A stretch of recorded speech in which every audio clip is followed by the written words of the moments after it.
Oh, say, can you see by the dawn's early light what so proudly we hailed at the twilight's last gleaming, whose broad stripes and bright stars through the perilous fight?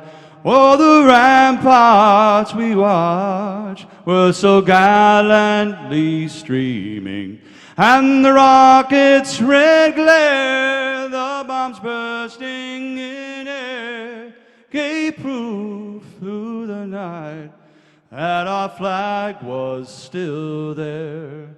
Oh, say, does that star-spangled banner yet wave? O thou land of the free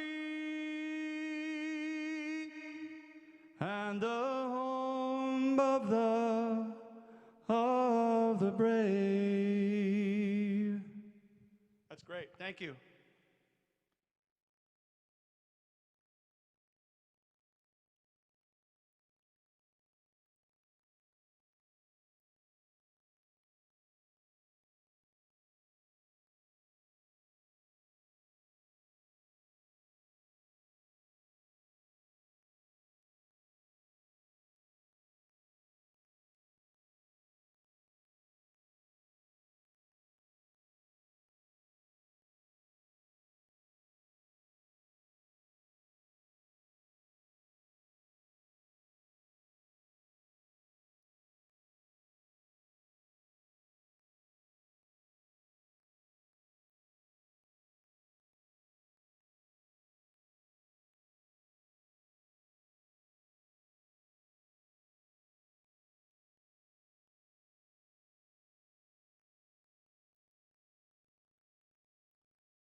This works. Good?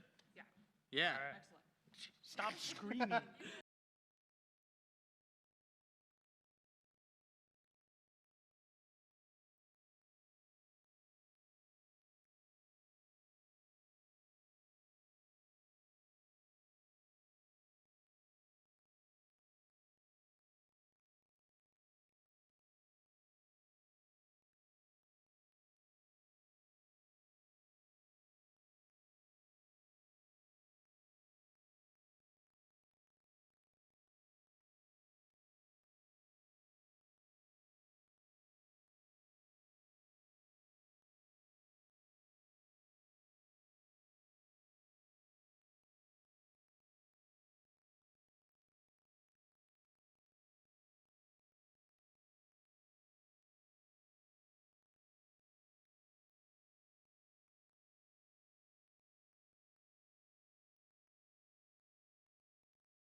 Will everyone please stand?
Will everyone remain standing for the national anthem performed by Mr. Bobby Brooks, and remain standing for invocation given by Mr. Michael Shepard.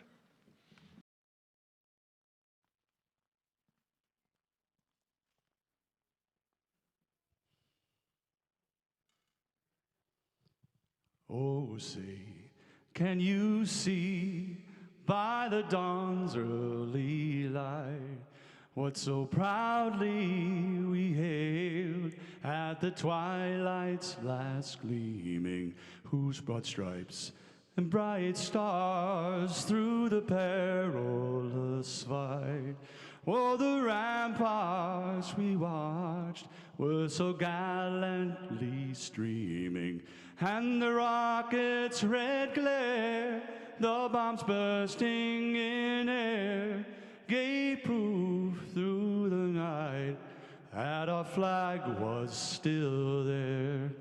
Oh, say, does that star-spangled banner yet wave? Oh, the land of the free and the home of the brave.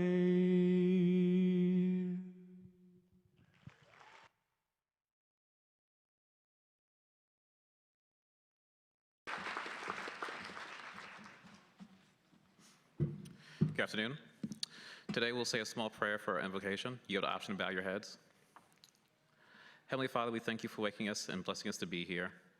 Today we celebrate UAT's graduating class of 2019, and as you know, as students, we have faced many trials throughout our college career. But thanks to you, we have yet to face anything we are unable to get through. For you are victorious, and you have overcome sin and evil and any trial and obstacle that has come before you. And thanks to you, we too are overcomers. We pray that you'll continue to bless and be with us in the future throughout whatever we may face, and no matter what we may face, we will continue to praise and thank you. In Jesus' name we pray, amen.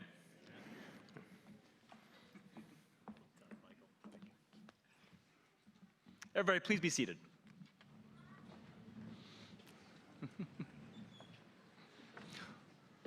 Welcome to the 2019 UAT commencement ceremony.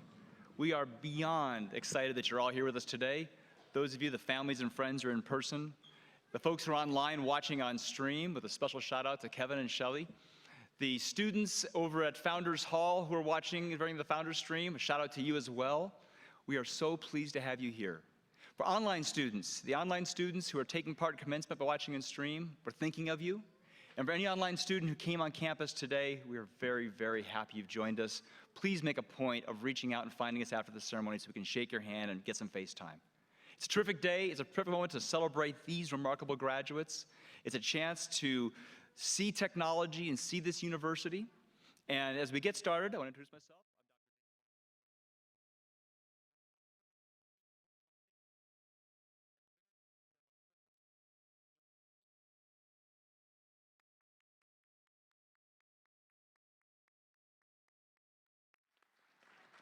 Next to him is our chairman of the board, Mr. Jay Lohman.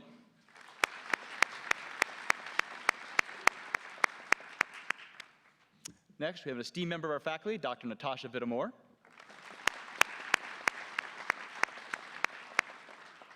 Then we have our first honorary doctorate recipient, Mr. Ed Fries.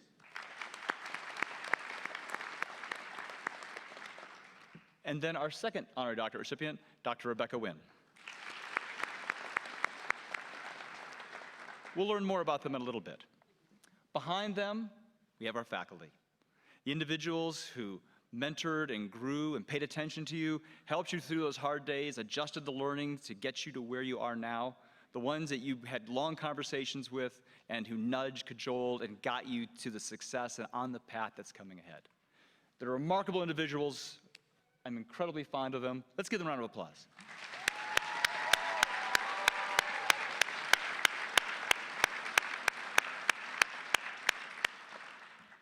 And now they have a message for you.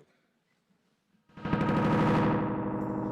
of 2019, I couldn't be more proud of you. You guys have gotten through all of my defenses, and now you're graduating. I don't know what to say.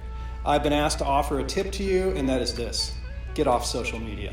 Hi guys, I've been asked by Ashley Murray to correct my earlier statement. I said stay off social media. What I meant to say was use as much social media as you need to make sure that Ashley Murray is happy. Right, Ashley? Yeah. Good luck. Good luck after your graduation. But first, congratulations on your graduation.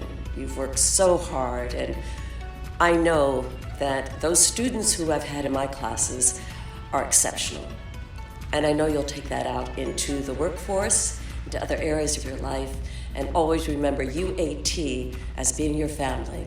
Congratulations, UAT grads. Even though this is the end of your academic experience, it's the beginning of your journey and your career. So best of luck, and don't forget to never stop learning. First of all, I want to thank you for making the world and my financial transactions safer. Your hard work and your diligence are paying off. Congratulations, class of 2019. We are so excited about you graduating, and we know that you're going to do amazing things in the world. And above all, while you're out there writing things, please spell everything correctly and use correct grammar, because it really is going to help your credibility in whatever field you go into. Congratulations, class of 2019. Go out there, make games, stay in touch, and if you get any free betas, send me the codes. Congratulations, class of 2019. You did it, yay! I've just been so impressed with all that you've accomplished in these last few years. Your creativity, your intelligence, and just some of the things that you've created have just blown my mind. And just remember, math is power. Congratulations on completing the tutorial level and moving on to the big game.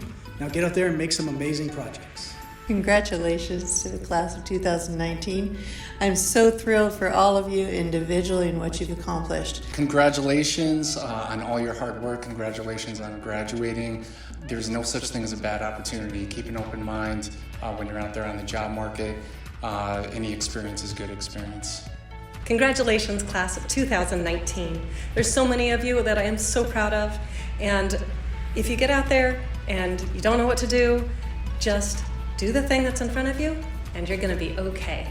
Congratulations, class of 2019. Only one thing I would recommend is stay updated. Great. Well, congratulations, guys. You've graduated. Some advice from Steve Jobs. Your time is limited, so don't waste it living somebody else's life. Make sure whatever you guys do, you have some passion. You wake up in the morning with a sense of purpose and a sense of excitement. And that's what life is all about. Congratulations, class of 2019. I will miss each and every one of you. Enjoy your day, Congratulations. You will not be replaced, but I will miss you all. You guys know me as the tough love teacher. And if you guys remember back, way back in my first class that I had with you guys, I stood on my soapbox and I told you to look around at all the other students in the classroom. And I told you that not very many of you guys were going to make it to graduation because of the difficulty of the path. But the evidence is clear today, right? And as hard as it is for me to give you a compliment, the fact that you're sitting here right now listening to this video means you did a good job. You. Yes, you. Hi, we're GenEd, and we're General here to tell. Do you have to interrupt? I do have to. Every single time. Look at that. What is wrong with you? Stop. I can't believe you wore this. This is ridiculous. Cut. No, that's bad.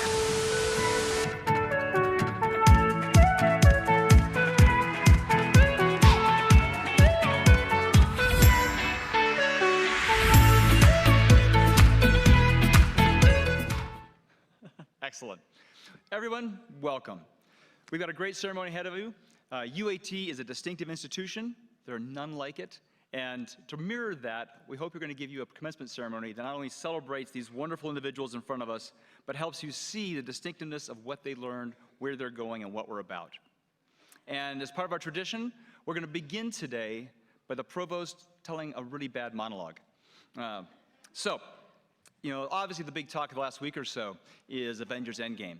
And, you know, as I was thinking about it, I thought I would share some thoughts and insights I had. Like, for example, when I saw it, no spoilers given, you know, it was very clear that, as expected, Ant-Man and Wasp had very small roles in the film. And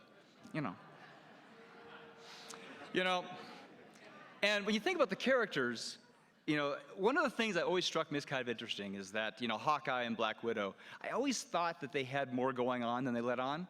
And it was really confirmed if you listen very closely in that scene where she makes that epic leap. You hear her learn to lean over and say, "Hawkeye, you make me quiver." Now earlier, there's a scene where you're seeing Hawkeye's face. Obviously, Hawkeye can't return that affection because he's a family guy, and you see his house. And throughout the house, there's tons of pictures, and what you mostly see are wedding shots. And that could just be an affection he has for his family. Personally, though, I think he likes wearing a tux because he gets to wear a bow tie. Now, Disney, is a big piece of the MCU universe, and so it's a whole tied-in event. And so, they tried to release a game associated with, the whole thing, and they tried to release a Black Panther game. Unfortunately, playtesters, turned it down because it was too easy. Because, when you play Black Panther, you always get 9 lives. Now, as all part of this, Disney, they're very concerned about their box office take. And so, as they're doing this, they're very careful, and they make sure that you only see Iron Man really pretty much with his suit, because they're worried that a Stark naked is going to move the rating to an R. So, now really the story is about Thanos, and so you got to pay attention to that a little bit, because he's an interesting character. I mean, he's in the in the whole villainy of the MCU. I think he's a really pessimistic villain. I mean, he clearly sees the glass as half empty. And as he retired, he went back to go ahead and live that good life in the garden. And if you notice that aside from that stuff on his face, he looked pretty healthy. And that's because I think he mostly ate a balanced diet. And as part of that balanced diet, in the morning he gets up and he has his coffee, and he puts about a half and half in it. And then in the afternoon, when he wants a refreshing drink, of course he gets some Snapple. And then, as he went through all the turmoils of his path to his end game, he became kind of spiritual. And in his spiritualness, he doesn't follow the usual holidays, but he is a big fan of Ash Wednesday. And he has a lot of free time. And so you usually hear him singing in his shower. And so if you can imagine Thanos, this was on the cutting room floor, he's got that shower cap on over that weird face, and he's belting away, his favorite song, which is Queen's classic, Another One Bites the Dust. All right. Nice and loose. Let's begin the ceremony for real. Technology. Technology is the heart and soul of UAT. It's why you came to the university. It's this thing that you had your hands deep into from the moment you arrived. We made sure that every class, every semester, you were in as much advancing technology as often as we could. You know, over the time you've been with us, you've been playing with cloud and AI and VR and AR and Arduino and cyber and just everything we could think of that represented advancing technology, we put in front of you and let you play with as much as we could get you. And to symbolize that, all of you graduates have a lanyard with a glowing kind of Iron Man-ish badge, you know, with our symbol. And it's there to remind you that technology is what we're about, and it is the gateway to the future, especially your future, and people are depending on this for you. But the question about that is that enough? Last week I had the opportunity to listen to the head of cyber for the National Science Foundation, a guy named Dr. Colby Morvis. And his name sounded a bit like a mad scientist with an evil lair. But as he talked, he said something really interesting. He said, you know, we've got this incredible workforce problem. We've got hundreds of thousands of unfilled jobs in technology. There's millions in the pipeline that we don't know where they're going to get. And we're worried that people are going to leave school just knowing how to do the tech. And that's not going to be enough because the tech is going to change so fast they won't be able to reinvent themselves. He had a concern that the landscape of America's workforce was going to basically look like the tech equivalent of a Monster drink. You know, something that, you know, would get you through an hour but wouldn't sustain you. He wanted to make sure that, above all else, individuals can think. And I couldn't agree more, because at the heart of it, thinking is what differentiates our ability to take the past, all the elements that have gone before us, take a look at what's in front of us, and cast into the future. And that's incredibly important because one of the realities of our modern world is that we are surrounded by media noise. We are filled with things from political bombast and tribalism to, you know, celebrity whatnots to just things that are designed to do, hey, click here for the 10 best socks worn by an Avenger. I don't know. It is a lot of chaff. But the important thing is that inside that chaff are very important things that we need to see. And very smart individuals can extract that and cast them forward. And you, to my delight, do this very well. In many ways, when I think of being smart and being able to think, I think of it as storytelling. And as a good example of that, this last weekend, if you weren't watching Avengers, you know, you were probably gearing up to watch the Battle of Winterfell on Game of Thrones. And what I thought was so funny and so fun was that the conversations about this were so different off campus versus on. Off campus, the conversations went like this. Yeah, well, I think Arya's gonna die. Or no, I think Littlefinger's gonna die. No, he's already dead. No, they're gonna bring him back. It was just snapshots. Last week I was in the cafe, and I listened to students talk about Game of Thrones. And what I heard was this conversation that said, well, you know, here's the deal. It's a story. If you look at this chapter here, this thing happens in their arc, and it's going to build to this point. And this person has core. You can't kill Jon Snow now because he's already died once, maybe, and he's got a thing to fulfill. It would be stupid and nihilistic. He has to do this thing in the future for the story to make sense. And that makes me happy, because if you put that kind of attention to detail to how past details connect to now and go into the future, you are ready for the really interesting problems that are coming ahead. And they are truly interesting. They are remarkable. I mean, to kind of give you a feel for the landscape, which is this big, but a couple snapshots that are really relevant. You're entering into a world where you open the news, and out of all that chaff, something that's really important kicked in. Fry's grocery store started, delivering groceries by robots that basically looked like ice chests on wheels. And it worked. Cities are now putting their entire databases up online saying, please, connect us. IoT and devices are, the number of them per person is getting to such a number, it's not worth counting anymore. You just assume that we're all worldwide connected to everything. And that presents a possibility for solutions to livableness, sustainability, how we handle more of what we want to do with existing or less resources we've ever had before.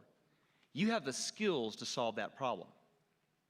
Also, in the chaff of the news, in the land of things that are important, these things that are important. Out there, last year, we had the most space launches since 1990.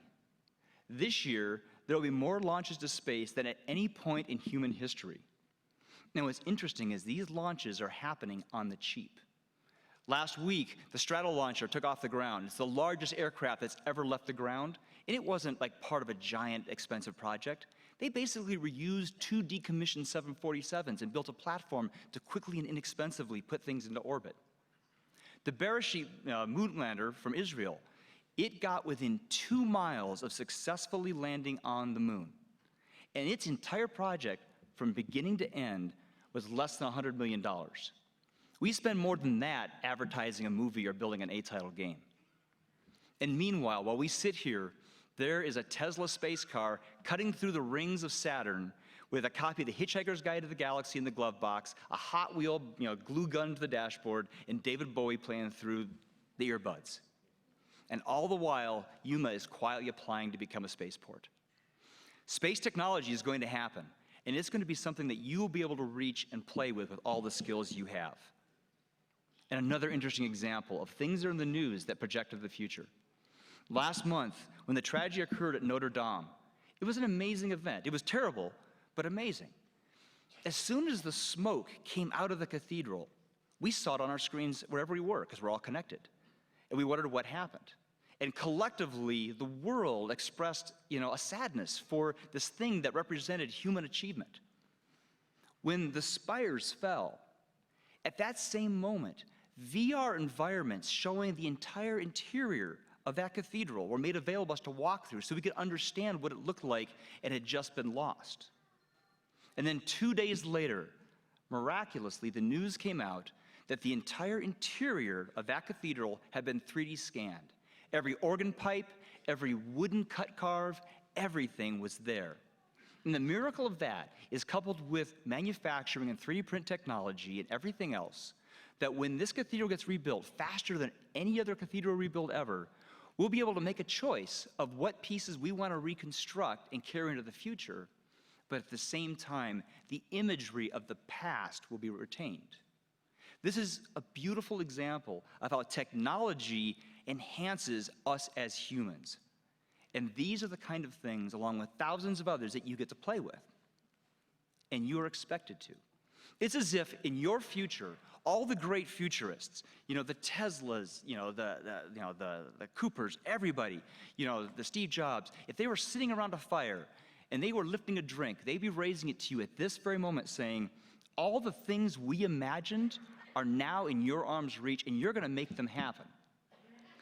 And what's wonderful about that, a little bit, is if I was in your seat, I'd be a little scared. Maybe excited, but I'm a little scared. Because at this moment, you're probably thinking, well, what I want to do next is I want to get a job. I want to pay my student loans. I came to school to do these couple of things. And that's absolutely all right for 2 reasons. 1, every giant in the computer space, the people who have been on this stage, all the people who have gone before you who built the infrastructure for what you're going to build upon, felt exactly the same way you do right now. They couldn't see themselves in their future, but the reality is, sooner than you realize, you will be doing things that will be remarkable, absolutely remarkable. And to give you a point of that, I reached out to some recent UAT alumni, and I said, from beyond, give some messages to these students. And I want to read a few of them to you. One of them is from Alex Gregory. He was from 2017. He's a game designer right now. And he said, look, stay confident in yourself. It's going to be okay. You're going to learn while doing, and that's what they expect of you. Another graduate, Santiago, he's a software engineer for the Astronautics Corporation. He said, hey, everyone, I want to congratulate you for being able to complete this step in your life. What comes next will not be easy. If you're scared, that's okay. And if you're not, that's great too. When I was graduating, I wasn't sure what was going to happen next. Now I'm a software engineer for astronautics, and my display tech is now being installed on aircraft. I knew that I was going to have these to be persistent and keep working hard, but those techniques always take UAT graduates far. Then there's Erin Ali, a graduate from 2007 who has a long and illustrious career in the game industry. She says, to all of you, congratulations on graduating. You're here because you've worked hard to progress towards the careers you want. Like your favorite open world game, your career path has many branching storylines. It may seem overwhelming and you may feel lost. Be open to the journey and consider what kind of developer you want to be. Look inside yourself, learn to acknowledge your worth, and contribute, and you will do wonderfully. Work smart, be curious, ask questions, practice empathy, find your adventure, and get started. And a final quote I want to say is from Tristan Moore, another game designer. He said, "Vision without knowledge is a pipe dream. Vision with knowledge is a plan. Vision, knowledge, and hard work are what actually makes success." You are unique as a UAT graduate that you are so focused on those areas. You're going to do well. Be humble in what comes next. So as graduates, point forward and say, look, you have a path that's going to be good. And the second reason why I know your future is going to be great is that UAT sometimes behaves a bit like that academy in the classic sci-fi story Ender's Game. You came to us for one reason, to learn how to cyber defend, build software, build mobile devices, build robots, build games. We were said, okay, fine, we're going to get you to that. But that's not our real purpose. Our real purpose has always been to train you to constantly reinvent yourself, see the patterns, and project forward and build the big solutions. That started when you came to UAT and you conducted the Provost Challenge. Within that first week when we said, nope, you don't know who your team is, I'm giving you 2 weeks to build something. And I want you to show up and talk about the value in what you created. Every game jam, every build cycle, every industry project, every event that culminated towards you standing on stage with the innovation project was an exercise in teaching you how to think and create and be an amazing technologist. And so when you came to us at the beginning, you had the Provost Challenge. As you leave, I have a bookend for that, and it's the Commencement Challenge. And it's very symbolic. You have the technology on top of your badge. Underneath it, you have this card. And in this card is a puzzle. And it's a relatively hard puzzle. In fact, I think a few of you will think you've solved it, and you're going to email me, and I'll bounce back and say, look more deeply. When you solve this puzzle, email me, and a couple things will happen. Much like the Provost Challenge, you'll receive a letter of commendation from me, congratulating you for being an exceptional thinker. You will also be invited to attend UAT's graduate program for 1 semester on our dime.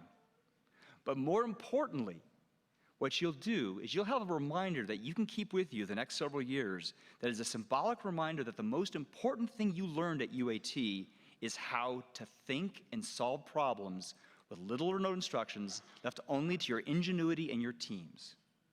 I am very confident that you have those skills, otherwise you wouldn't be here. And I'm very, very proud of how you got to this point and what's going to come next. In your future, when you complete the things that the future beckons you towards, reach out to us. We are family, and we will always be here to celebrate you. And when you have those moments, I will likely say, give me a quote, because I've got a new set of alumni who are going to want to hear that the future is going to be okay. I am incredibly proud of you, as we all are. You are remarkable graduates, and the future does beckon to you. So take it in both hands, enjoy yourselves, and congratulations.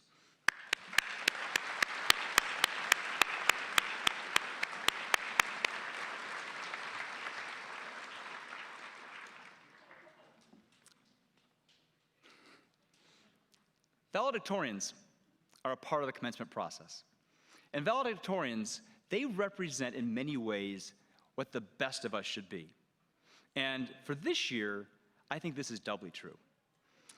When we think about valedictorians, and we think about this particular valedictorian, Shelby Upley, we're talking about somebody who, from the moment they arrived on our campus, was bright, was energetic, challenged herself to do more, saw the holes and the gaps she had in her learning and pushed her way through it. She was a mentor. She worked nearly every job on campus. And ultimately, she was a leader amongst all students. She's a recipient of our Brooke Casey Award, which is one of our highest honors. And to really get a feel for it, I reached out to the people who've known and worked with Shelby for the last couple of years. I want to read you what they said. First is from one of the first people who worked with Shelby. He says this: "It was clear early on that Shelby had a work ethic that was mired in that 110% mentality. Her passion for tech, her desire to always lend a helping hand to her peers, and her contributions in the community, in the classroom, are noteworthy and admirable. Through her time at UAT, she has been the ear for those that needed to be heard, the voice for those that had yet to find their own, and a mentor to those that needed a resource. Shelby personifies the very ideals and values that make UAT's culture so unique and special. Congratulations, we are so proud of you." That was from Alan, her first boss in the marketing department. Another comment is from her art instructor. "Shelby is her own toughest critic. She once came to me worried she wasn't cut out to be an artist, and within a few months she was immersed in creating, had her confidence back, and was mentoring other students." That was from Professor Lynn Understiller. Shelby does her best to keep me in the loop on current lingos and slang. She is a very wise and patient teacher. Specifically, she recently tried teaching me how to appropriately use the word yeet. And after several back and forth attempts and clarifications, she politely asked I never use that word again. That was from Vice President Valerie Cimarosa. I ran one of the faculty-hosted team building exercises at her orientation. With 40 or so other students in the room, she was the natural leader, the one everyone else felt they needed to check in with to make sure they were doing things right. Keep in mind this is a low-stakes challenge with ping pong balls, but from day one, she was in charge of the room and everybody was looking for leadership. I've seen that maybe happen only a handful of times in my career at UAT. Working at Founders, we have been watching Shelby become an amazing adult. She is so good at so many things, we make up lore about her. We tell people things like she speaks 3 crypto languages, and things like we really think she was the inspiration for the newest rendition of Captain Marvel. This is from Josh Oliver, her boss. And to get a feel for the affection that the campus has for Shelby, that her coworkers actually built t-shirts for today, The Shelby Show. Shelby is the kind of person that would make any family member proud, and we are very, very honored to have her today as our 2019 valedictorian. Shelby? There we go.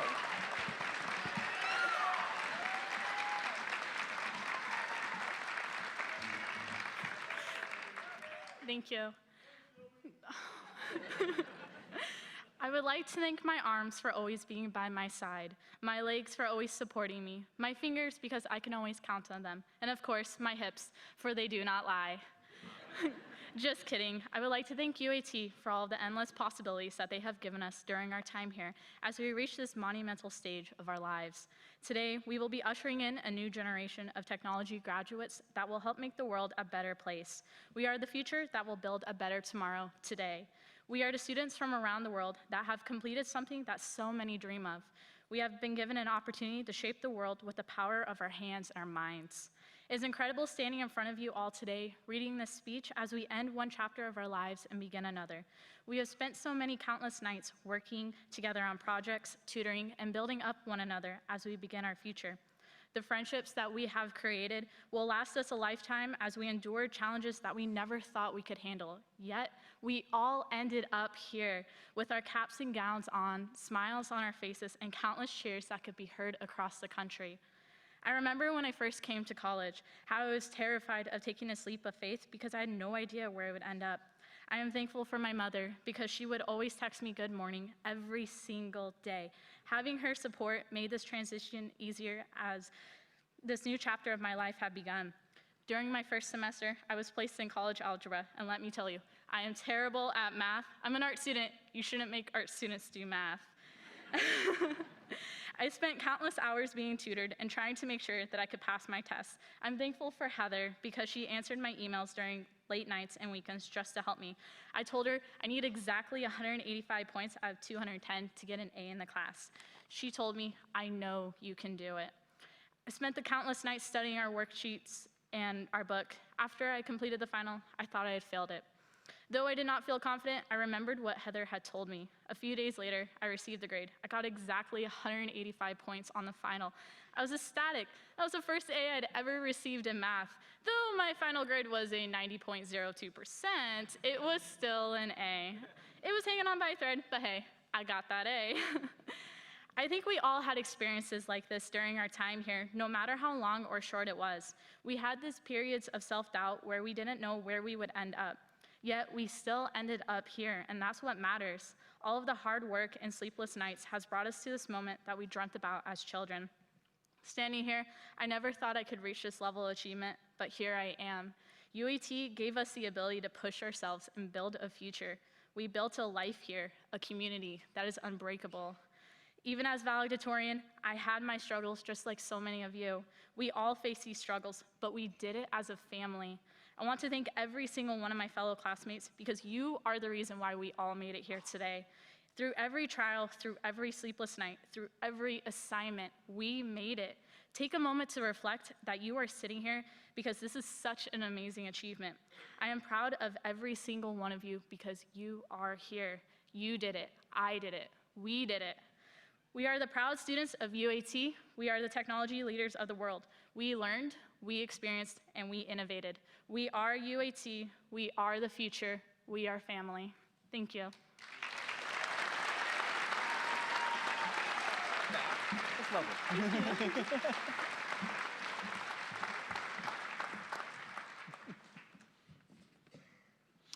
Universities don't exist in isolation. At least they shouldn't. They should be part of a bigger community that ties together all the aspects of technology and the worth it brings to our society. A tradition we have at UAT is to recognize individuals who created that foundation piece that our students build upon. Individuals who provided leadership and guidance and really model what the best in technology is all about going forward. Today we have two such individuals I'm very happy to introduce to you as we award them honorary doctorate degrees from UAT. The first person I want to talk to is a great response to something I heard last week. I was listening to a presentation by the head of cybersecurity for Homeland Security, which is security in too many names.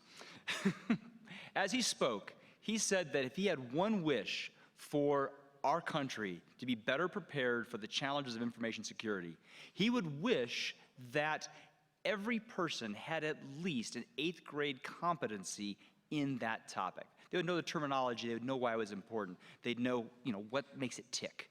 He said if we had that, many of our problems would vanish quite quickly. And then someone asked him, well, how do you get there? And he said, evangelize. Absolutely evangelize. We need people to talk about it to like no other so they understand what's real versus what is myth. Our recipient, Dr. Rebecca Wynn, embodies this perfectly. When I first met Rebecca Wynn was a year or so ago at a cyber event hosted on campus. And as I walked out around our theater, I saw this human being that was as close to the embodiment of a Tasmanian devil, in a good way, as I could think of. She was an absolute ball of energy, finding every person she could to quickly go over and talk and cover some issue with cyber. And she'd be a half sentence in, and she'd see a student, and she'd run over to that student and say, hey, look, I saw your presentation. If you're going to talk about this, you need to say A, B, and C. The game requires that of you. Her energy is boundless. And to get a feel for it, I want to give you a sense of her activities in the community just recently. Dr. Wynn has recently been a CISO panelist for CIO strategy. She was a speaker at Interface Phoenix, and then she's on their advisory board. And what's remarkable about that is as a keynote speaker, she was the first in 18 years who was a woman. She was a panelist at the CIO, CDO, CSO panel on Managed Security Services Forum, a panelist for Secure CISO Phoenix, speaker at Southwest Security Forum, a keynote speaker at FutureCon Phoenix. Her writings so far this year include articles on nation-state security trends, a report 2019, healthcare CISO and recent outbreaks and breaches, implementing risk-based cybersecurity frameworks, celebrating International Data Privacy Day, 11 best practices to improve mobile device security. So far, our podcasts this year have included topics of cybersecurity for executives, IDCA, a conversation with Dr. Rebecca Wynn, a recap of the year in data security. And this is the first 3 or 4 months. Last year's list is so long, it's not, I couldn't even bring it in here. And then previous to this, her accomplishments are out of this world. She was a security project lead for the new Defense Information Systems headquarters. She was the security project lead for the new Special Operations Center for Southern Command. She was the information security project lead for the new 780th Military Intelligence Brigade headquarters at Fort Meade. She was the information security project lead for the Fort Belvoir Communication Hospital land security. She was the SME for Walter Reed's cybersecurity. She was the SME for Fort Belvoir's Community Hospital. She led the National Information Security, Privacy, and Compliance pre-acquisition for a large mutual insurance company. She was the 2017 Cybersecurity Professional of the Year. She was the 2017 SC Media Reboot Leadership Award winner. She was a Security Leader Award winner for 2018, Women in Tech. She was listed in 2018 as a top 10 woman changing the landscape of data. She was also in 2018 listed by SC Magazine's list of women in IT security, top 10 influencers. She was also listed in the top 10 women in cybersecurity, keeping your company safe at night. And next Tuesday, if you're anywhere near the Nash in downtown Phoenix, you can hear her play Latin jazz on the trombone. She is a remarkable individual, and she's making a tremendous difference in accomplishing that goal of having everyone understand what cybersecurity is and the steps that need to be taken to move us forward. Please welcome Dr. Rebecca Wynn, our next honorary doctorate recipient.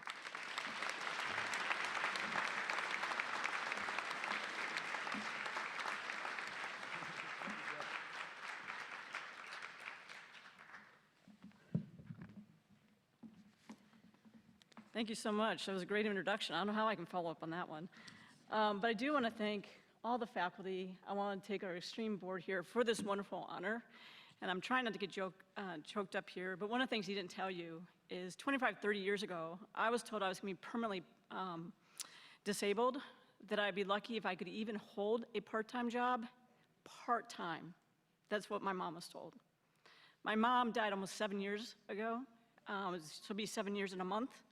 Love you, Mama. I wouldn't have been here without you. You parents, thank you so much for that.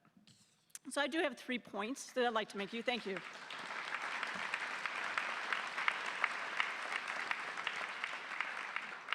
First key point I'd like to make to all of you, and especially you students here getting ready for graduation, is be present in the present. And that's extremely hard to do, very hard to do.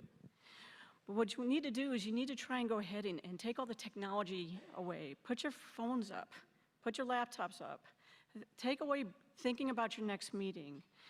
Put away thinking about what you're going to have for lunch or dinner or anything like that, and literally just key in and listen to the people who are around you, what they're saying. Failure to do so, you're going to miss key opportunities in your life. That person who would have noticed that they were speaking and you paid attention might have the next job, the next opportunity for you, or the answer that you've been searching for. There's a couple things that I do now that, again, I wish I would have done many years ago to try and keep me into the present, and it also helps me deal with stress a little bit. And one of the things I do is at times when I feel stressed or I feel like I'm not paying attention, I take a moment, I breathe in through my nose and breathe through my mouth. So let's all take a moment and practice that so I know that I at least have taught you something here today. Everybody, breathe in through your nose, out through your mouth. Great. If you notice that, you did not think about what you're going to have for lunch or dinner. You only thought about yourself and your breathing. So that's what you guys want to do in every of your meetings going forward. Center yourself and do that. And one of the things that I do to do this outside of work is I can think about work 24/7, 7 days a week, and I enjoy it and I love it. But I do need to take a break, as I actively play trombone in the community. And I was asked prior to us going on stage, says, Rebecca, why do you play trombone? Really? Is there another instrument? I mean, come on. Of course I play trombone. But there's a couple of things I do when I play trombone. As you think about trombones, have a slide, if you don't know that. We go like this. When I'm playing, I move my slide front to back constantly. I'm reading my music from left to right. They're conducting from right to left. Trombone is a long tuning slide, so I have to listen to everybody around me, pay attention, and be fully engaged at all points in time. I challenge any of you guys to try and be concentrating on all that and concentrating at work or anything else at the same time. It makes me be present in the present and makes me a better player because of that. But as I'm engaged doing that, I also have better relationships. I can take that engagement that I've learned from playing my trombone and then engage where I'm working, and I can pay attention to many things and people's needs. Be present in the present. Second, give people a break. You know, assume that they really had good intentions. Make sure that you go ahead and that you give them a benefit of the doubt. And I will tell you, I'll be honest, it's not always my strong point because I'm always an A-type person. I want our people to be that. But as you go to look for a job, I'll tell you one of the things that's easy for any of us to do that when we look for a job or we get in with a new group is we want to show them that we know it better than them. We all have a habit of doing that. Don't do that. They got to where they are based on the information, the resources, the time that they could allocate for it, and also the information that was given to them in that point in time. So as you seek a new opportunity, seek with those type of ears. Learn how they got to where they are, why they got to where they are, where do they want to get to next? Because that's why we hired you. That's why we're interviewing you, is to be part of that plan to get to next. But when you first start your jobs, you really need to start your first 90 days in learning every single thing that you possibly can about the company. Yeah, you gotta study hard. It will be rewarded for you doing that. And people might say, yeah, I do that all the time, not a problem. Really? We all drove here and we all trying to find parking spots, right? Anybody here enjoy that, right? But one of the things that's interesting, and I do it too, you probably had a person who cut you off, right? So what do? If you're driving here, the first chance you get, you change lanes and you try to pull up next to them because I'm going to take a look at you. That's what I thought a person like you would look at who just cut me off. Yep. And then what happens? They look back and you go, I thought a person who's that nutty who tried to catch up with me would look like. You know, they probably cleared the mirrors 4 times when they went to change the lane. What happened? You haven't get in their blind spot. Give them the benefit of the doubt.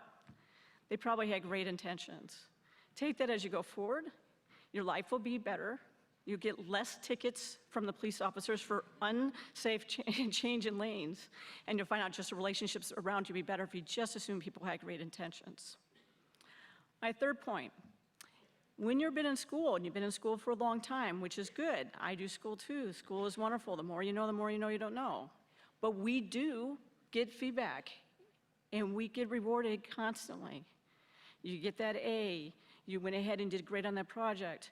We always are used to getting that feedback. Guess what? They don't do that in the work environment. I, as an employer and a boss, I try to do that, but people don't do that. You have to be able to celebrate yourself. So guess what? We are all going to take a moment and we're going to celebrate ourselves. One, I got my award, so please, when I give you a count of 3, we're all going to do it. Thank me for getting my award, because I'm stoked about it. I want you to go ahead, all these fine faculty and staff and members and boards and all that stuff, I want you to thank them too. I want you to thank all the grandparents and parents and aunts and uncles and friends and everyone else who you would not be here today if it wasn't for them and all the generations that came before us. And same with all the people who put on all the stuff, the lighting, the sound, all the people who made sure we had water and parking, everything else. I want us to thank all them. But as we do that, I want to make sure that in your heart, you celebrate yourself and you give yourself a woohoo too. So those of you guys who are willing and able and are one with me, I want you to stand right now. Stand right now. Only chance to do that, right? And you get to burn more calories. If you can't stand, I understand it. But the count of 3, this is a performing arts center. It can handle our noise. And the count of 3, I want you to celebrate yourself. I want to celebrate everybody in generations who got you here today. I want you to go ahead and shout to all the people who did not believe in you. And I want to shout to everybody here that we're going to have a wonderful future going forward. So on 1, 2, 3, woo!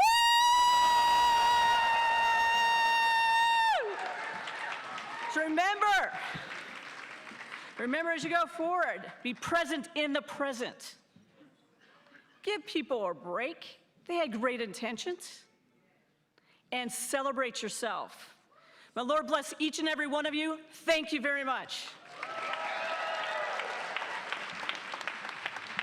Nailed that.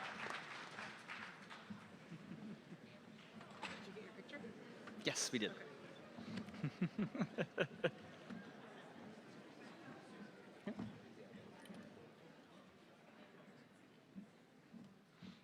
Our next recipient. Imagine, cast yourself back to the 70s. This was the dawning of the microcomputer era. Our next recipient, Mr. Ed Fries, was there and he was in the trenches from the beginning. He was somebody who was a high school student, began coding at the lowest level on Atari systems. Basically, he was making copycats of popular arcade games. When he left that, went off to college, he soon found himself working at Microsoft, a company who wasn't known for much more than having a mouse. And he got to work on, at the time, one of the most revolutionary softwares available. That was Excel. Now, how many of us are familiar with Excel at this point? How many of you used it? All right. His code. How many of you have used a pivot table? All right. His code. And here's the thing. He moved through leadership, at a time when we were working with BBSs and things like that, and he had an opportunity of any slot he chose to do inside of Microsoft. And that's a big deal. And he saw in his heart, what he really wanted to do was play with games. And you got to realize that in the early 80s, games were the hinterlands. That was an obscure side thing that, was kind of cute, but really wasn't like doing an operating system or Excel or Word or things like that. He had an opportunity to go and lead PowerPoint, but he chose games instead. And so he went off and worked in the small game studios division of Microsoft. And in his time, he grew it, and leading to a moment that was actually relatively fateful.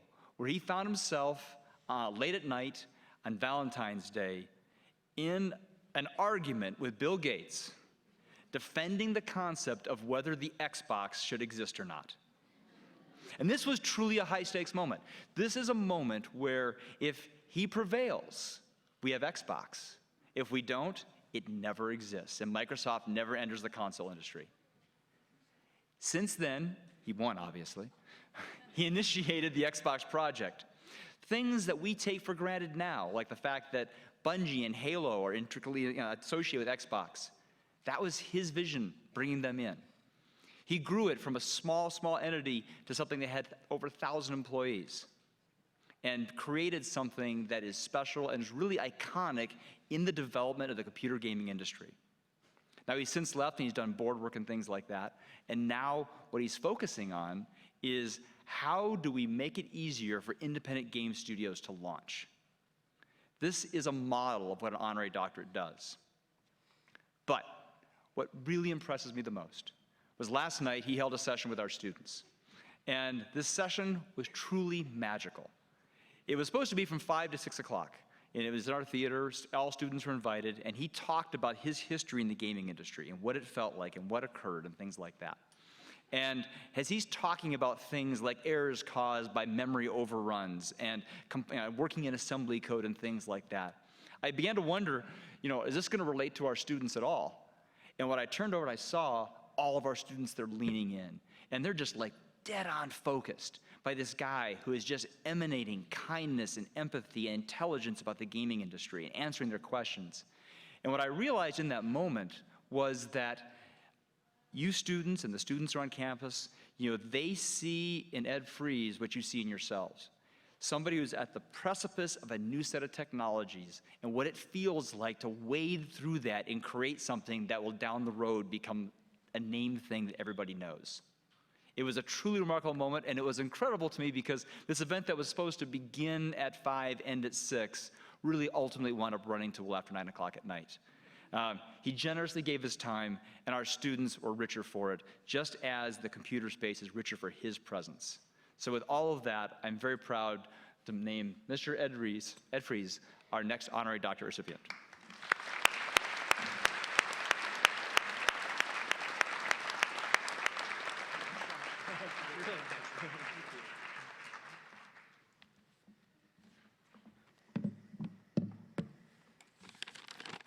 That was nice.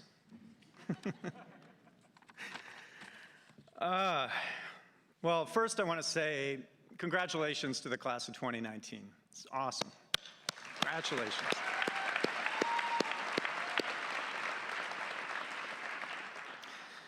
Second, I really need to say thank you for this. It really means a lot to me.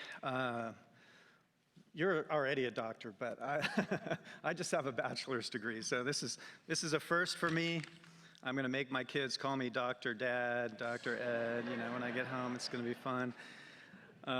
Anyway, I've never received one of these before, and I have to believe that it's easier to get one this way than to actually earn it. So, thank you. As a kid, I was lucky enough to grow up in a house filled with technology. My dad was an electrical engineer working at Boeing, and he would sneak home these amazing programmable calculators at night for me to play with. Some of the first technology I got to put my hands on. My mom worked also at Boeing for a while as a chemical engineer. Then she went back to school and got a master's in computer science. And she would bring home these dial-up terminals, and we would use them to call up to the mainframe in her office so that I could play games. And, these days, we're surrounded by technology, so much so that sometimes we forget that it's even there. Now, that reminds me, you wanted me to be quick, right? Not like last night? Hey, Siri, set a timer for 2 minutes. Oh, it didn't hear me. Oh, that's too bad. I guess the technology doesn't always work. Well, anyway, technology is great and all.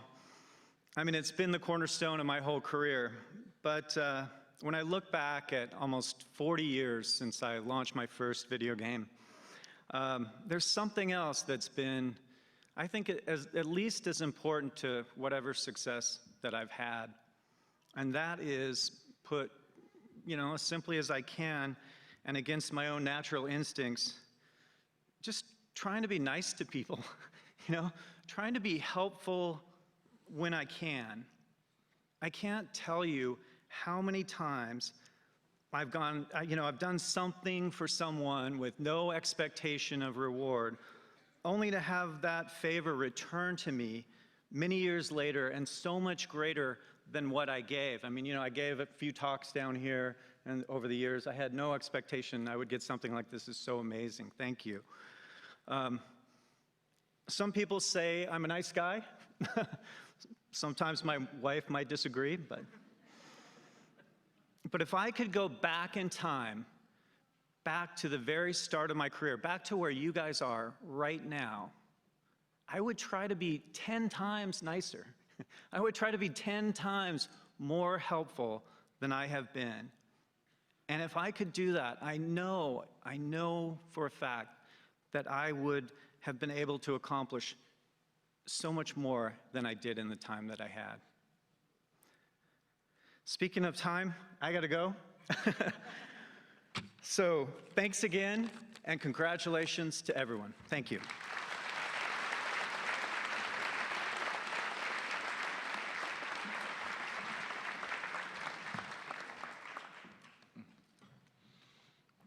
One more time, let's give applause to our honorary doctorates.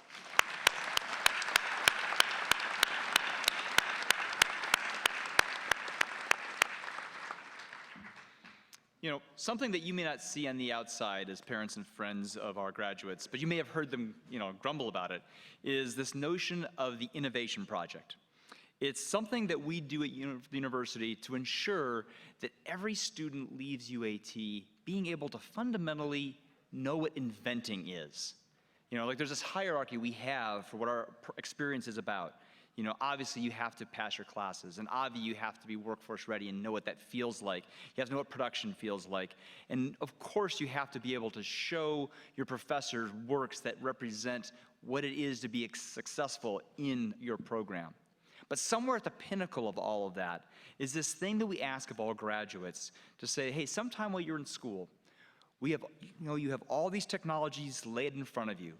We want you to cast your eyes forward, find a space where these technologies could be combined and turned into something that somebody else will value. And we want you, before you graduate, to build a version of that and stand up in the theater amongst the peers and communities in our community and talk about that and explain why this is cool, why anybody would care. Because if you can do that, that really goes back to that initial conversation I had about the ability to think. Now, most of these presentations occur before this event, but we want the families to have a chance to see what it's like and what our students have built. And so we're going to bring forward 4 different teams from this last cycle and have them give you a short version of what their innovation projects are. So I'm going to bring them forward. We hope you enjoy it. Our first group that's going to come forward is going to be the Gangs of Graffiti Project with Dakota Stoner, Kobe Anthony, and James Matthew Jr. Gentlemen? All right. The mic is yours. Hello everyone, I'm Dakota. I'm Kobe. I'm James. Fumes is a gameplay mechanic implemented in Gangs of Graffiti that answers the question, what happens after death? So in most multiplayer games, when you die and run out of lives, you either spectate your team or players or return to the main lobby. So with Fumes, we designed it for graffiti to where when you die and run out of lives, you can then become a Fume and help your team by giving them a buff to give them a slight edge against the enemy team. When it comes to figuring out where to go next after that, we wanted to come up with an idea that would help players work around what we just put in. So we come up with the idea of a grenade. Basically, the grenade is going to be deployed in a game, and it's meant to be a finite resource that's fought over throughout the game. It can turn the tide of a game from where one team may be demolishing, and with the deployment of a debuff zone, more or less, it now can be completely flop-sided, and you can have more fun that way. The Fumes mechanic has a ton of visual cues just so you guys know the story of the Fumes mechanic. So you'll be able to find the location of the character via a trailing system so you know their current location or where they're headed to. You'll also be able to tell what buffs and debuffs the characters have so that you can advance the gameplay of the game even further. There are a ton more cues in here, but one of my favorites would be that based on what environment that you are in, the fumes will act differently with each one. Thank you. Thank you.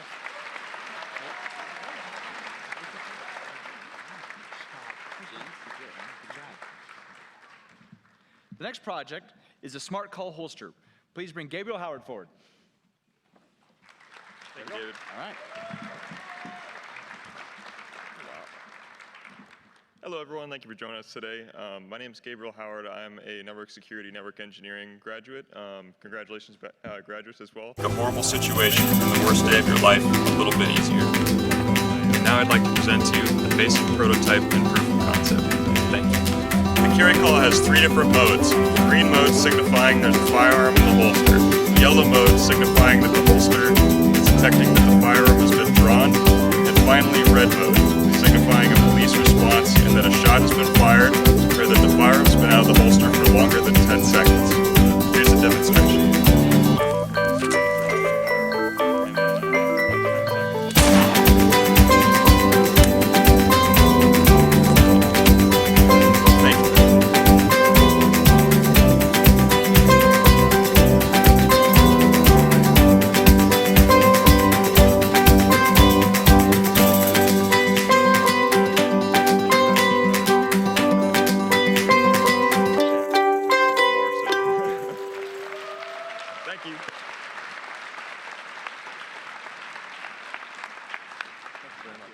The horrible situation and the worst day of your life. We have Packet Map with Jeremy Bunce.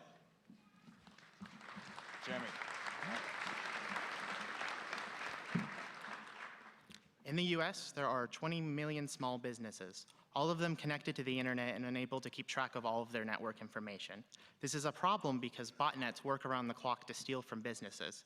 Not knowing how to block these botnets can be devastating for a company who can't afford that loss. This is where my student innovation project comes in, Packet Map. What it is a visual packet sniffer. Our team noticed that most ways programs show network traffic is through giant walls of text, and we wanted to provide a visual output. The reason for we chose this is it'd be easier to display this information to non-IT people for presentations and PowerPoints. How it works is you'll have a dot appear on the map, so that's where my computer is connecting to around the world. But Packet Map also has a security element to it. If the source of the connection is known to be malicious by our database, it will turn red. So this will give the network admin information he needs to block these malicious IPs. This software is currently available open source on GitHub as a way to give back to the community. Thank you. You did a great job. Thanks. And next we have Dawn of the Dreadnoughts, presented by John Cavassi.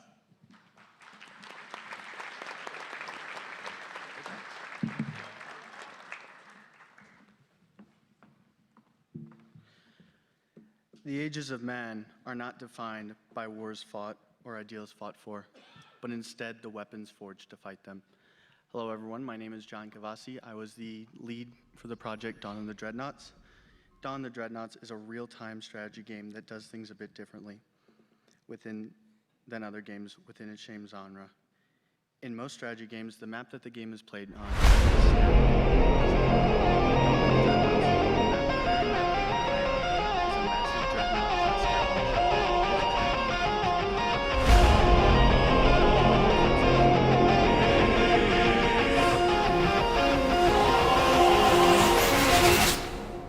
but it was definitely the most rewarding. I've learned more about leadership in the past year of development than I think I ever thought possible. But above all else, the most important thing I learned was to never give up. Thank you.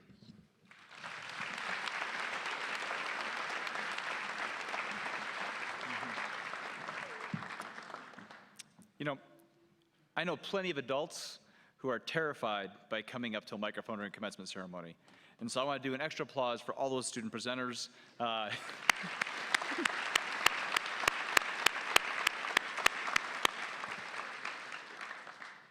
And next, I'd like to bring Professor Craig Bellinger, our Chair of General Education, to come forward and confer academic honors and membership into the Alpha Beta Kappa Honor Society. Craig?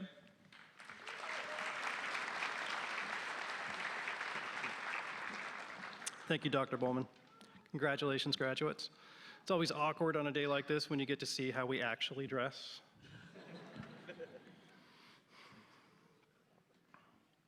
The following students have met the requirements set forth by the Alpha Beta Kappa Honor Society and the university. If you are a member of the Alpha Beta Kappa Honor Society, please stand so that we may acknowledge your hard work.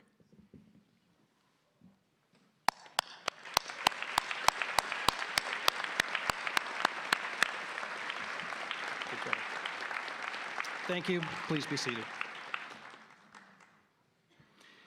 We will now announce the Summa, Magna, and Cum Laude graduates. Students with white honor cords and white ring around the badge, please stand and remain standing.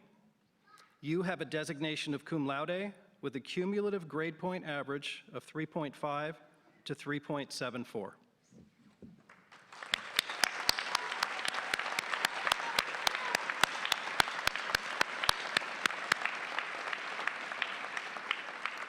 Next, students with silver honor cords and silver band around their badge, please stand, joining those with white and remain standing.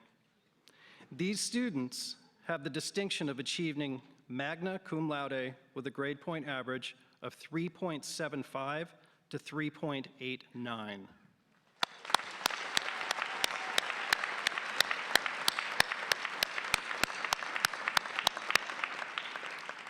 And finally, those of you with gold honor cords and gold around the badge, please stand. Yes.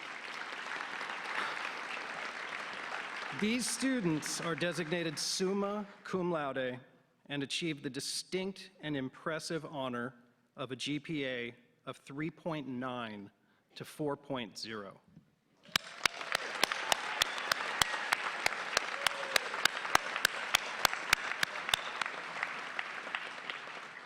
Please put your hands together for all of these remarkable students.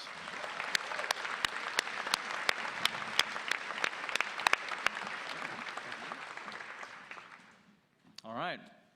Well, speeches are done. Our technology has been shown. It's now time to give individual recognition for all of these graduates. Graduates, please come forward.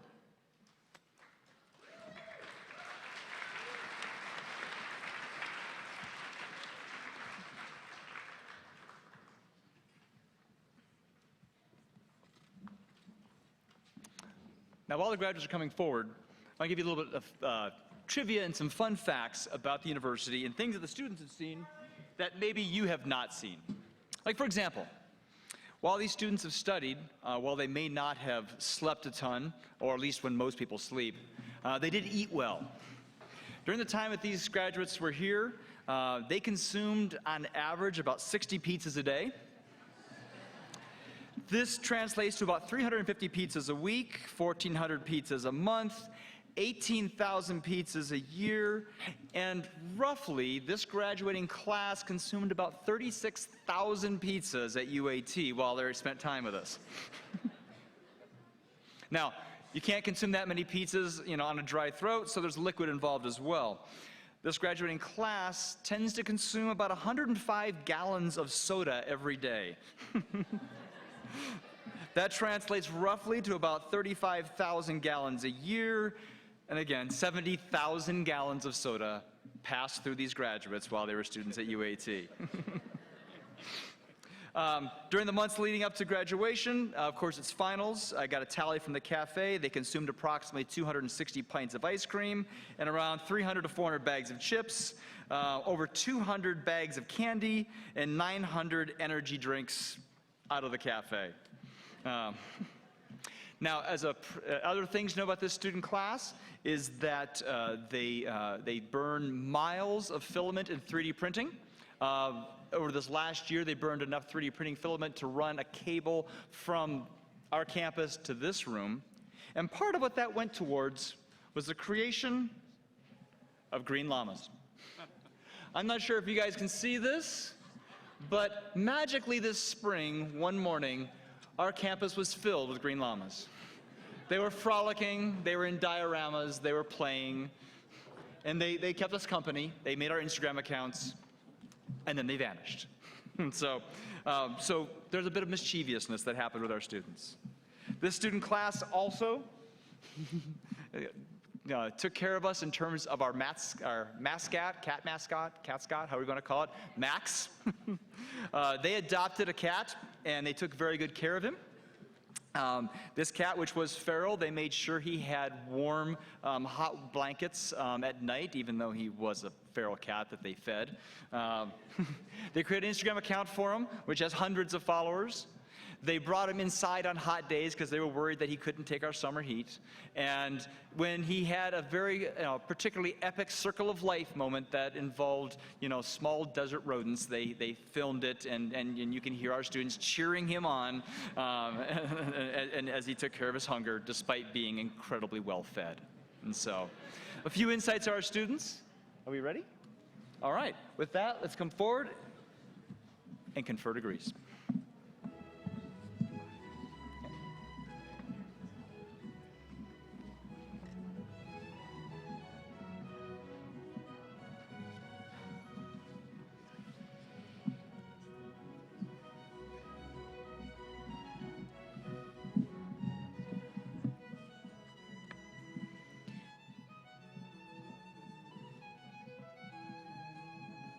Achieving her Master's of Science in Technology Leadership with a focus in cybersecurity, Lindsay Consalvos.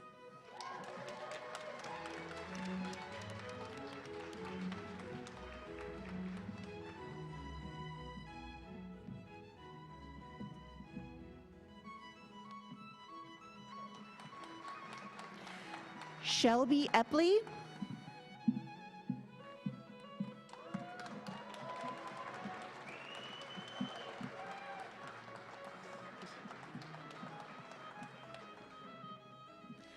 Michael Shepard.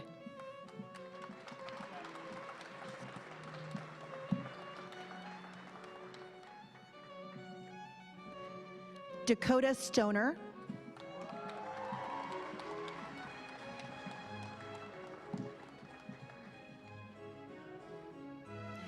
Kobe Anthony.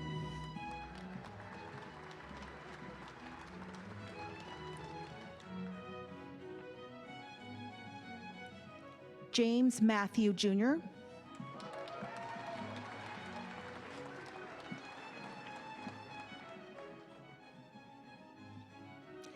Gabriel Howard.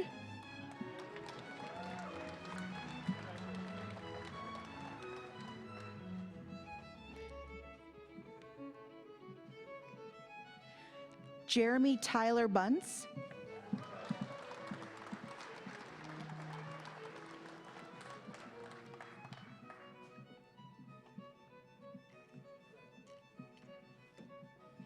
John Cavase.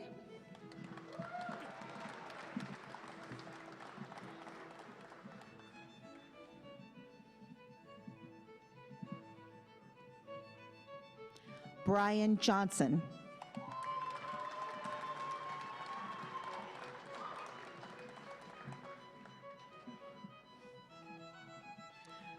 Justin Griffin McClinton.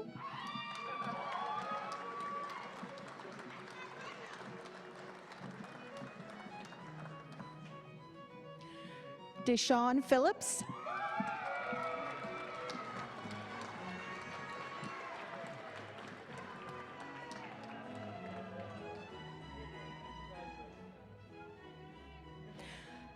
Serena Allison.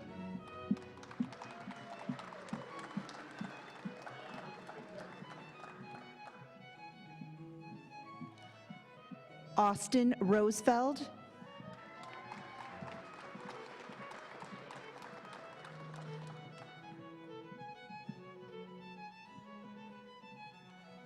Andrew Toffick.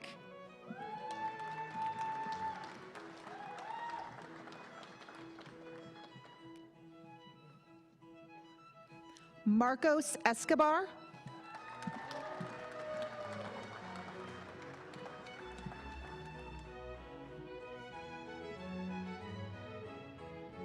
Alex Pabon.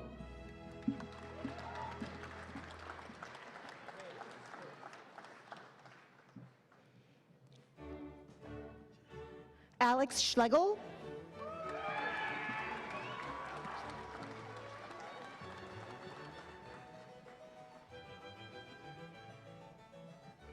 John Miller.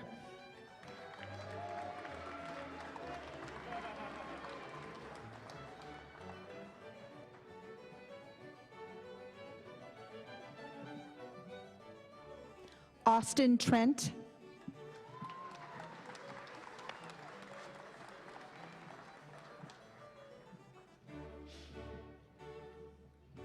Travis Corson.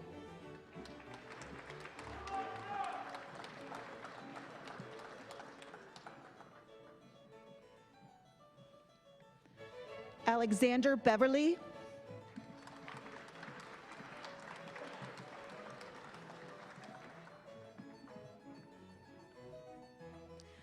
Devin Giacomo.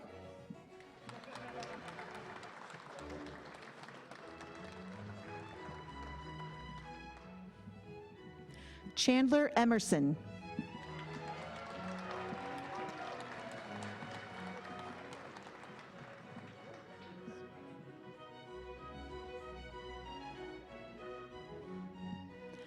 Jordan Leong.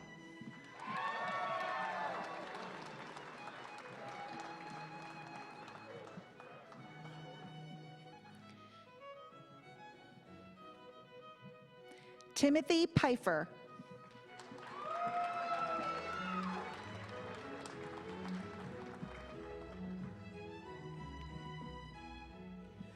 Christopher Jones.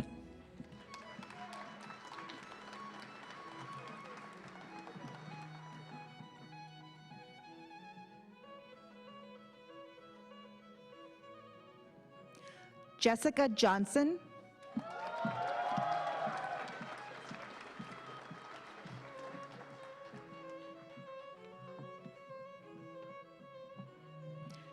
Mackenzie Lemley.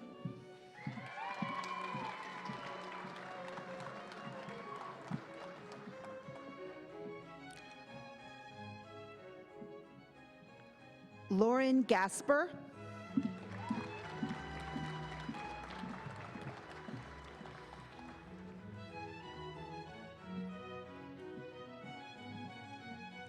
Kayla Warfield.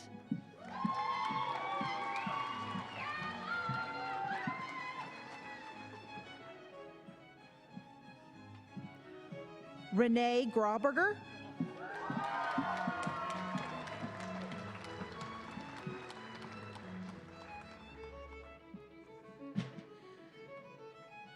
Tessa Collinge.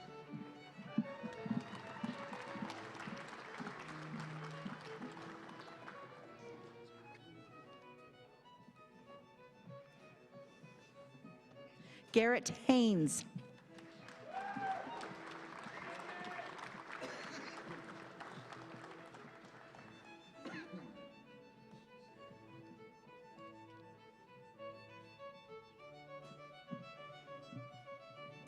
Frank Louis Casello, Jr.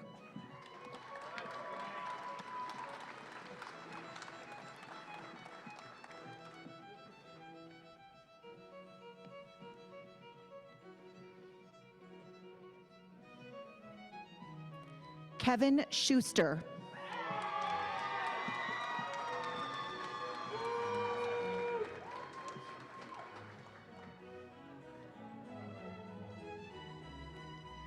Justin Bickler.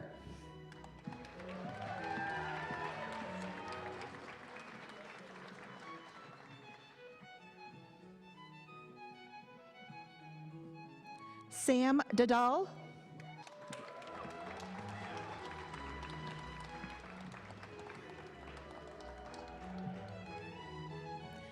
Mitchell Blystone Pemberton.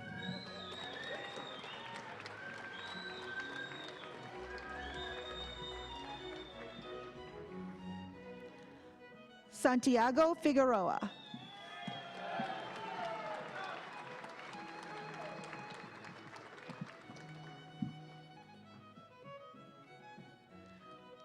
Joshua Mickelson.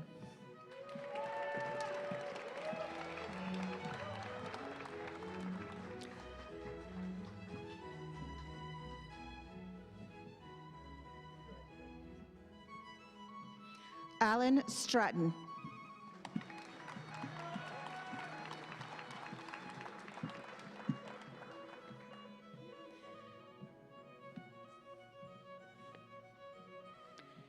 Eric Williams.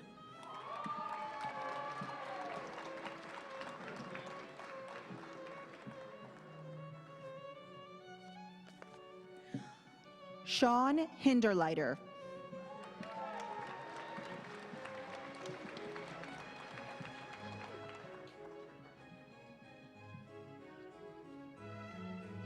Matthew Dubois.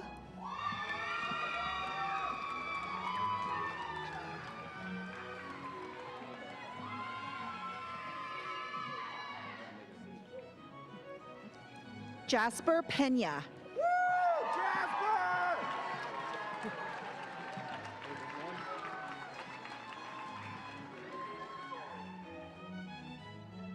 Stephen Smetny.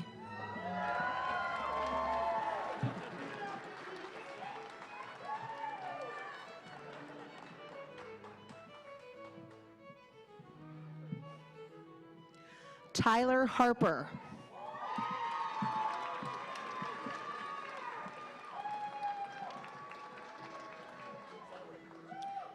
Stanley Albert.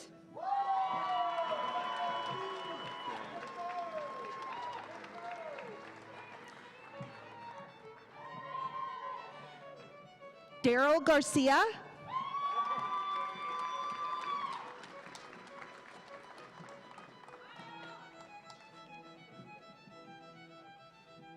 Carly Kratz.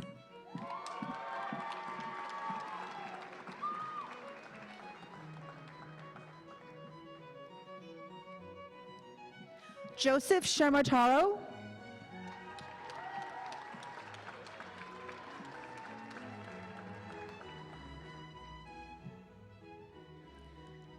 James Carrillo.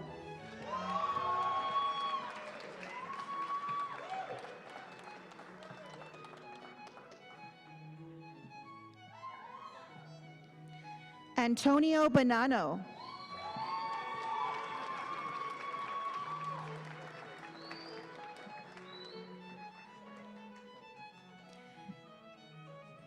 Gabe Vigil.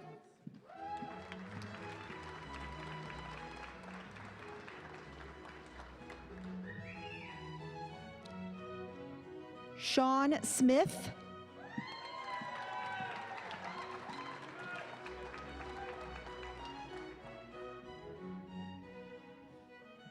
Garrett Yin.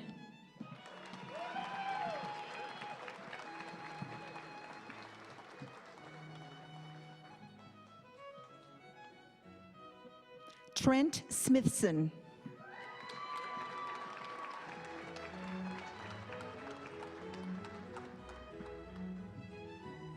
Joseph Smeriglio.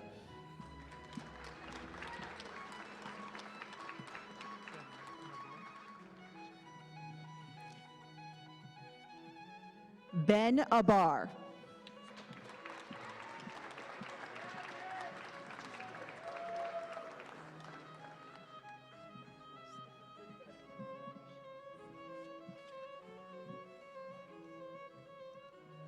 Rishab Singh.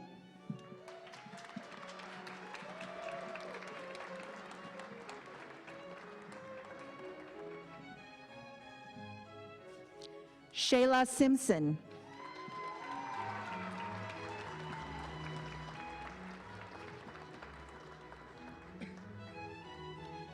Andrew Weisenberger.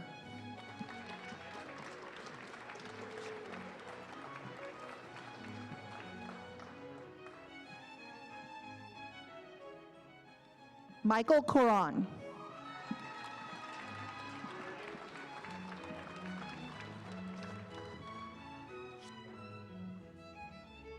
Kefney Charles.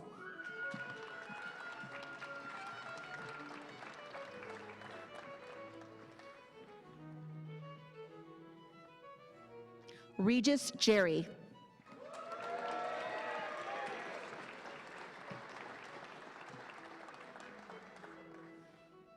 Spencer LaFond.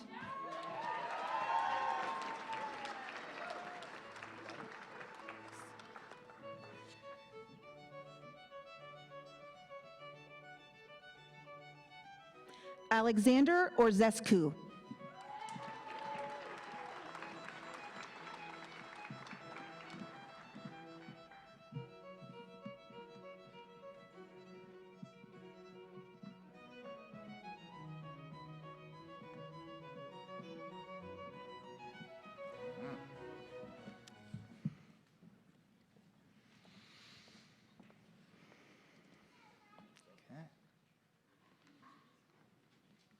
All right, graduates, rise.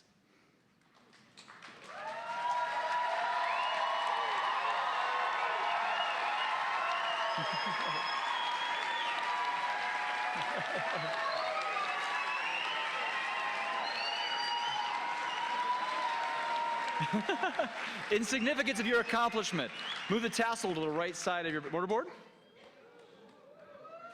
On behalf of the Board of Directors and as Provost of UAT, it is my honor to convey unto you the 2019 class of the University of Advancing Technology. Congratulations.